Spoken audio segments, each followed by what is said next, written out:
राधे राधे दोस्तों, मैं गौरव शर्मा फिर से आपके साथ। आज मैं आपके लिए बहुत ही सुंदर कहानी लेकर आया हूँ जो कि एक गरीब आदमी के ऊपर है। तो शुरू करते हैं।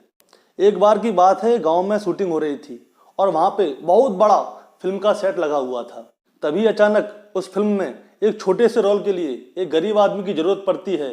तभी डायरेक्टर अपने आदमी को आनन फानन में गाँव के बाहर भेजता है, जहाँ पे कि उसने एक झोपड़ी देखी थी। उस झोपड़ी में एक गरीब आदमी रहता है। आदमी उस गरीब आदमी को लेकर आता है तो डायरेक्टर उससे पूछता है, क्या तुम मेरे लिए एक्टिंग करोगे? तो वह गरीब आदमी डायरेक्टर से मुस्कुराते हुए पूछता है, साहब क्या मेरे को खाना खाने के लिए मिलेगा? डायरेक्टर कहता है, खाना जरूर मिलेगा, लेकिन एक शर्त है, तुम्हें मेरे लिए एक छोटी सी एक्टिंग करनी होगी। डायरेक्टर के मन में डर था कि खाना खाकर यह आदमी काम करने से इनकार ना कर दे और भाग ना जाए। उस गरीब आदमी ने अपनी व्याकुल आंखों से पहले डायरेक्टर की तरफ देखा, फिर थोड़ी देर अपने मन में कुछ सोचने लगा। लंबी सांस लेते हुए डायरेक्टर से काम करने के लिए राजी हो गया। फिल्म का सीन था कि वह राह चलता हुआ एक आम आदमी है और उसकी बगल से लड़कियों की गाड़ी जाएगी। वह उन्हें देख के सीटी बजाएगा और जोर जोर से हंसेगा। सीन के हिसाब से उस गरीब आदमी को राहगीर के हिसाब से कपड़े पहनाए गए, जो कि उसके पहने हुए कपड़ों से बहुत अच्छे थे। वह कपड़े पहनकर उस सीन के लिए जाता है। सीन में एक भी रीटेक नहीं लेता और जोर जोर से हंसता है। यह देख के डायरेक्टर दंग रह गया। और अगले सीन में जो लड़कियां कार से जा रही थीं वह उस आदमी में थप्पड़ मारेंगी और उस आदमी को जोर जोर से रोना है। और उस सीन में वह आदमी रोया, फपक फपक के रोया और रोता रहा। अब फिल्म की शूटिंग खत्म होती है।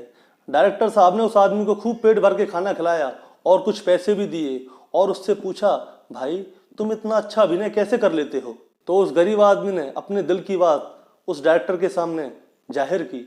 वह आदमी जोर से हंसा और डायरेक्टर से कहता है, साहब मैं यह सोच के हंस रहा था कि मैं 4-5 दिन से भूखा हूँ और मेरे पेट में अन्न का एक दाना भी नहीं गया और आप मुझसे हंसने के लिए कह रहे हैं।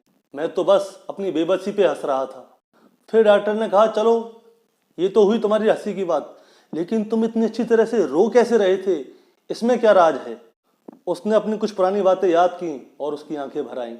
वह डॉक्टर से कहता है, साहब मेरे घर में मेरी बीवी बहुत बीमार पड़ी है। उसने भी बहुत दिनों से कुछ नहीं खाया। वो भी कभी इन फिल्मी लड़कियों की तरह खूबसूरत थी, लेकिन तकदीर और गरीबी की मारी वह कुछ नहीं कर पाती। बस उसे देखकर और उसके बारे में सोचकर मैं रो पड़ा, जिसे कि आप लोगों ने मेरा अभिनय समझ लिया। अब चलता हूँ साहब, इन पैसों से अपनी पत्नी के लिए भोजन और दवाई की व्यवस्था भी करनी है। इतना कहकर वह गरीब आदमी वहाँ से दंदनाता हुआ निकल गया और डायरेक्टर साहब बस उसे देखते रह गए। तो बस आज हमारी कहानी यहीं खत्म होती है। अगर आपको हमारी यह कहानी अच्छी लगे तो नीचे जो लाल वाला बटन है सब्सक्राइब का, उस पर क्लिक करें ताकि आपके पास हमारी नोटिफिकेशन सबसे पहले आए। और इस वीडियो को लाइक करना बिल्कुल ना भूलें और ज़्यादा अच्छी लगे तो इस कहानी को आगे शेयर भी कर सकते हैं। और अब चलते हैं भगवान कृष्ण की कृष्ण वाणी की ओर।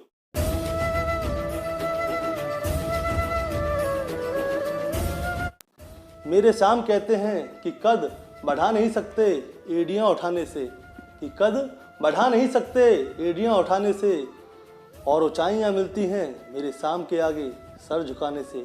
तो कहिए राधे राधे।